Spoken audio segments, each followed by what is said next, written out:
what is the interactive process? Under both California and federal laws, employers are required to engage in the interactive process to arrive at a suitable accommodation collaboratively with an employee. This is a process where the employer and the employee basically communicate with each other to properly understand what the employee's need may be and what resources and accommodations the employer has at their disposal to be able to accommodate or not accommodate the employee.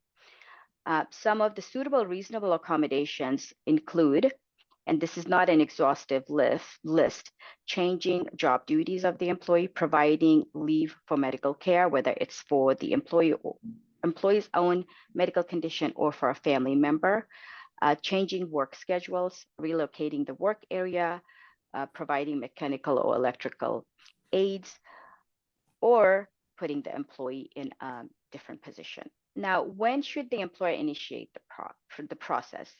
Typically, the duty arises after the employee communicates to the employer about their disability or medical condition and the need for accommodation.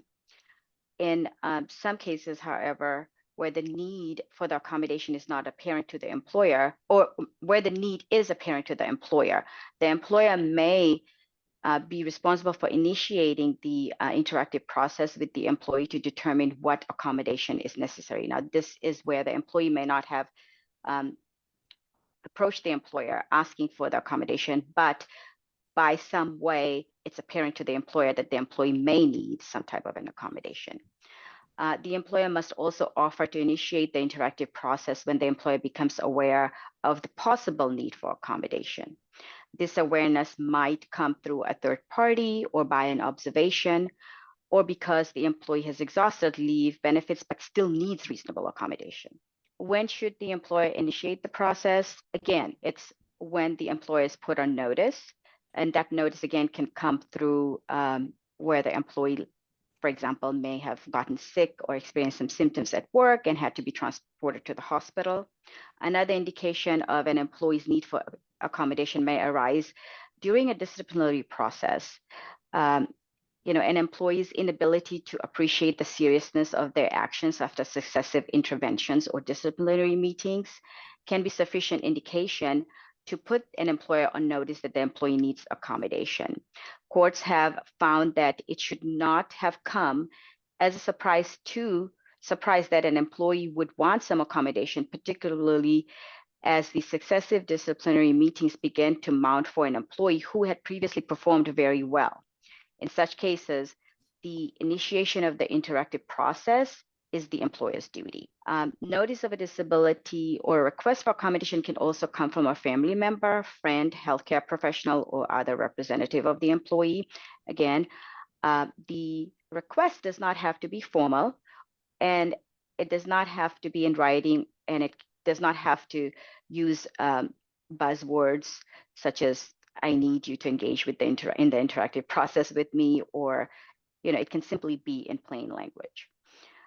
Engaging in the actual interactive process to comply with this legal obligation, the employer may either grant the employee, again, this also applies to an applicant who may be interviewing or who may be getting ready to hire, and you are on notice that they may need some accommodation.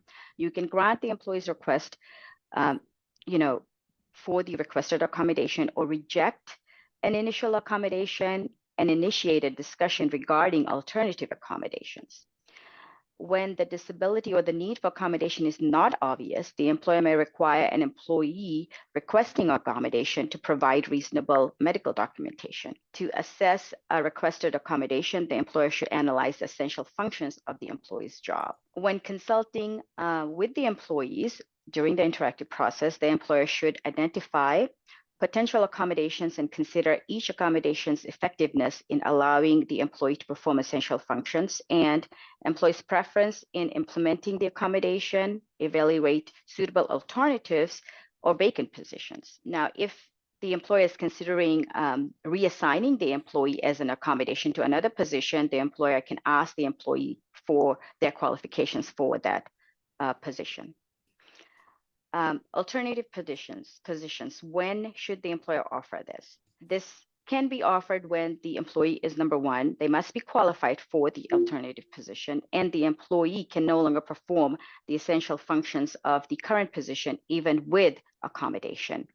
Or the accommodation of the employee's current position creates an undue hardship, or both the employer and the employee agree that reassignment is preferable to an accommodation in the current position, or the employee requests reassignment to gain access to medical treatment for a medical condition that isn't easily accessible at the individual's current location. If there are no funded vacant comparable positions available for an employee with a disability, the employer may reassign the employee to a lower graded or lower paid positions. Keep in mind, this is not true where the employee is returning timely from protected leave. They must be reinstated to their prior position. An employer isn't required to create a new position to accommodate an employee with a disability to a greater extent than an employer would offer a new position to any employee regardless of their disability. And the employer is only obligated to reassign employees returning to work from a disability to an alternative position after participating in the interactive process.